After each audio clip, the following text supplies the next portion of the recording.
Assalamualaikum warahmatullahi wabarakatuh. Salam sejahtera bagi kita semua. Perkenalkan, nama saya Devika Andriani Marpau. Saya salah satu mahasiswi dari jurusan akuntansi, program studi akuntansi keuangan publik Politeknik Negeri Medan. Di sini saya akan mempresentasikan materi dari bab 8, audit internal berbasis risiko mengenai pengendalian internal. Pada slide pertama terdapat sebuah sketsa yang dapat digunakan untuk menjelaskan makna dari pengendalian internal. Sketsa ini disebut dengan sketsa Dell, yang merupakan coretan pemikiran yang dibuat oleh Jason Dell. Di dalam sketsa ini terdapat dua lingkaran, di mana lingkaran yang pertama yaitu berisikan kalimat things that matter, dan lingkaran kedua berisikan things you can control. Pada lingkaran pertama yang berisikan things that matter, di sini menjelaskan konteks pengendalian internal itu mencerminkan hal-hal yang penting buat perusahaan dalam mencapai tujuannya, baik secara kuantitatif maupun secara kualitatif. Nah, sedangkan pada lingkaran yang kedua, itu terdapat kalimat things you can control, yang di sini merupakan pengakuan bahwa terdapat hal-hal yang tidak bisa dikendalikan oleh suatu organisasi, atau dapat dikatakan hal-hal yang berada di luar kendali dari organisasi. Sedangkan arsiran yang terdapat pada sketsa tersebut merupakan titik singgung antara lingkaran pertama dan kedua yang menjadi pusat perhatian ketika merancang sebuah pengendalian internal untuk suatu organisasi. Selanjutnya, apa sih yang dimaksud dengan pengendalian internal? Jadi secara luas di sini COSO mendefinisikan pengendalian internal sebagai proses yang dilaksanakan oleh direksi atau dewan komisaris, manajemen, dan personalia lainnya yang dirancang untuk memberikan assurance atau keyakinan yang memadai tentang pencapaian atas tujuan-tujuan yang berkenaan dengan kegiatan perusahaan, pelaporan, dan ketaatan. Dari definisi tersebut dapat disimpulkan bahwa pengendalian internal itu ditujukan untuk pencapaian tujuan dalam satu atau beberapa kategori. Kemudian, proses yang merupakan tugas dan kegiatan yang berjalan selanjutnya dilaksanakan oleh manusia dan mampu memberikan keyakinan yang memadai serta dapat menyesuaikan diri dengan struktur entitas atau organisasi.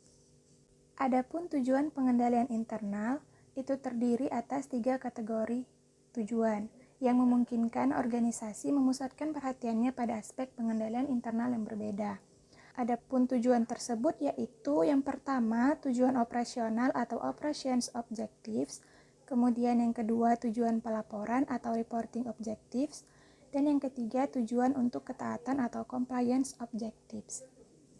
Tujuan operasional ini adalah tujuan yang berkenaan dengan efektif dan efisiennya kegiatan entitas, termasuk tercapainya sasaran operasional dan keuangan, serta pengamanan aset terhadap kerugian, misalnya kerugian terhadap pencurian, bencana alam, dan seterusnya.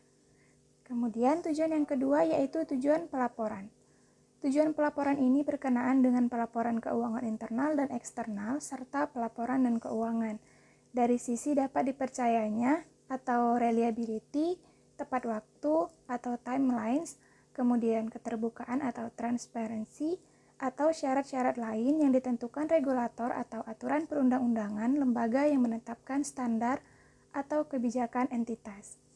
Nah, tujuan yang ketiga yaitu tujuan tentang ketaatan atau compliance objectives. Tujuan ini berkenaan dengan ketaatan terhadap hukum dan ketentuan perundang-undangan yang relevan dengan entitas tersebut. Committee of Sponsoring Organizations atau yang disebut dengan COSO mengungkapkan bahwa terdapat 17 prinsip pengendalian internal. Nah, ke-17 prinsip ini dibagi menjadi 5 komponen pengendalian internal COSO. Komponen yang pertama yaitu lingkungan pengendalian atau control environment. Komponen yang kedua penilaian risiko atau risk assessment. Komponen yang ketiga, kegiatan pengendalian atau control activities. Komponen yang keempat yaitu informasi dan komunikasi atau information and communication. Dan komponen yang kelima yaitu kegiatan pemantauan atau monitoring activities. Komponen yang pertama yaitu lingkungan pengendalian atau control environment.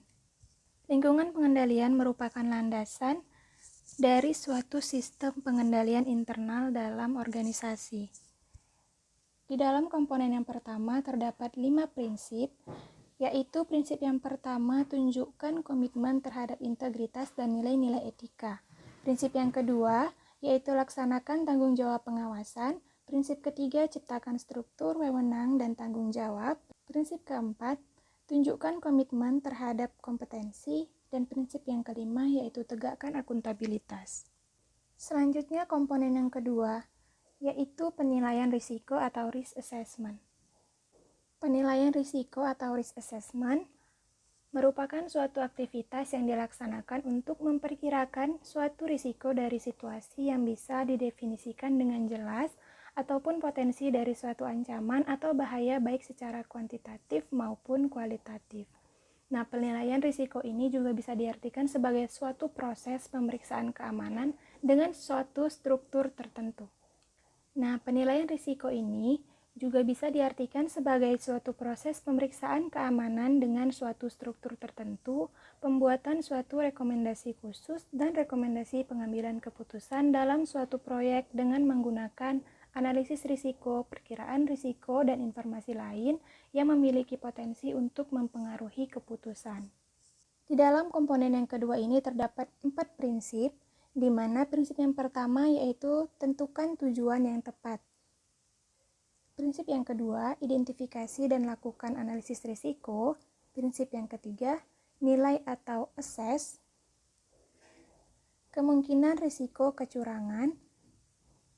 Dan prinsip yang terakhir yaitu identifikasi dan lakukan analisis terhadap perubahan penting atau yang signifikan. Komponen yang ketiga yaitu kegiatan pengendalian atau control activities.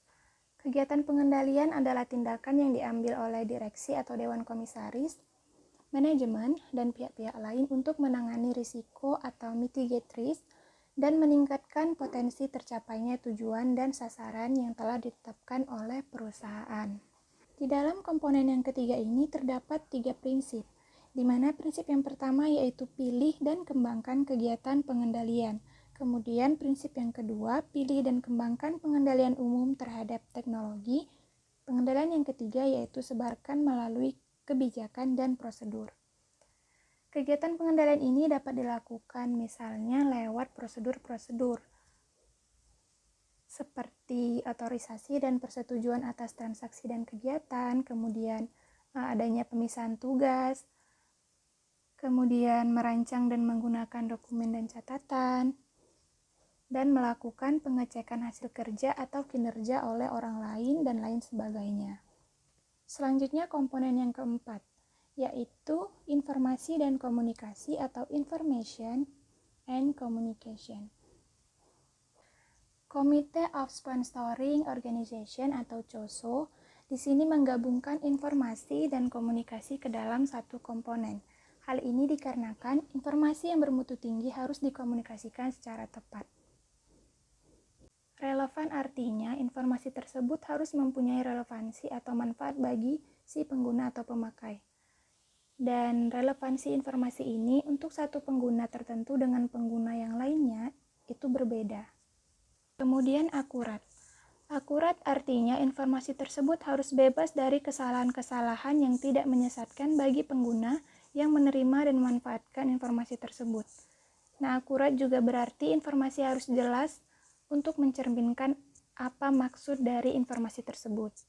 Yang terakhir yaitu tepat waktu. Artinya, informasi yang diterima itu harus tepat pada waktunya ketika akan digunakan oleh si pengguna atau pemakai.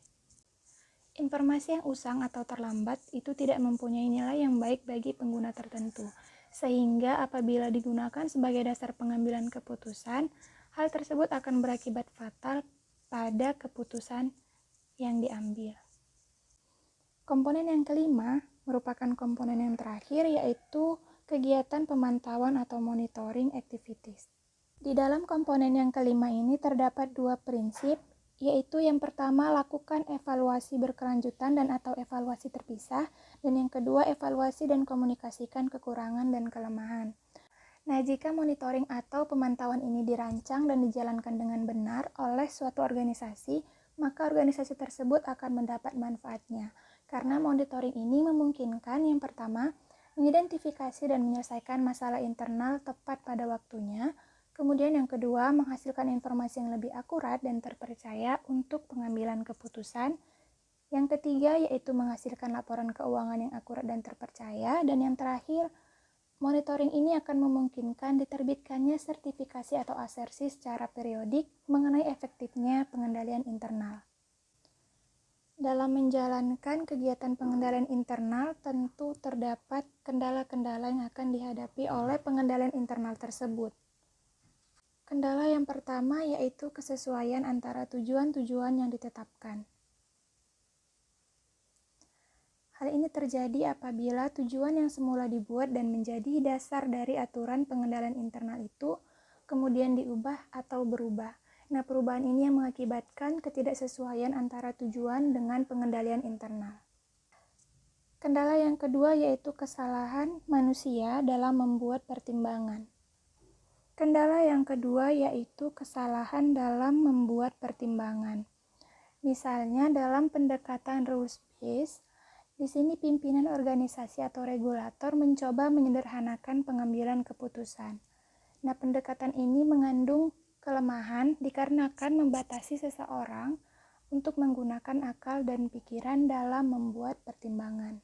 Kendala yang ketiga yaitu kesalahan, misalnya kesalahan dalam pembukuan.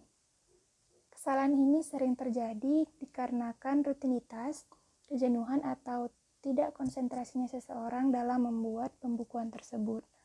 Nah, kendala yang keempat yaitu pimpinan memutuskan sesuatu lain dari aturan yang ditetapkan. Kendala yang terakhir yaitu persekongkolan di antara berbagai pihak. Misalnya pihak manajemen, pegawai dengan pihak ketiga atau tanpa pihak ketiga.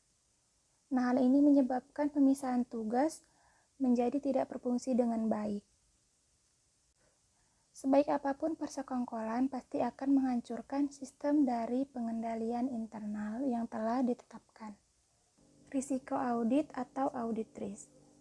Risiko audit yaitu risiko bahwa auditor secara tidak sadar gagal untuk menyesuaikan pendapatnya atas laporan keuangan yang salah saji secara material. Nah, terdapat 3 risiko audit atau audit risk yang terjadi dalam proses audit eksternal. Yang pertama yaitu inherent risk, yang kedua controllable risk, dan yang ketiga residual risk. Adapun yang dimaksud dengan inherent risk yaitu gabungan antara faktor-faktor risiko di dalam dan di luar organisasi dalam keadaan yang murni, belum dikendalikan atau risiko kotor dengan asumsi belum ada pengendalian internal. Dan yang kedua yaitu controllable risk. Controllable risk yaitu bagian dari inherent risk yang dapat ditekan atau dikurangi manajemen melalui kegiatan sehari-hari dan kegiatan manajemen perusahaan. Kemudian yang ketiga yaitu residual risk.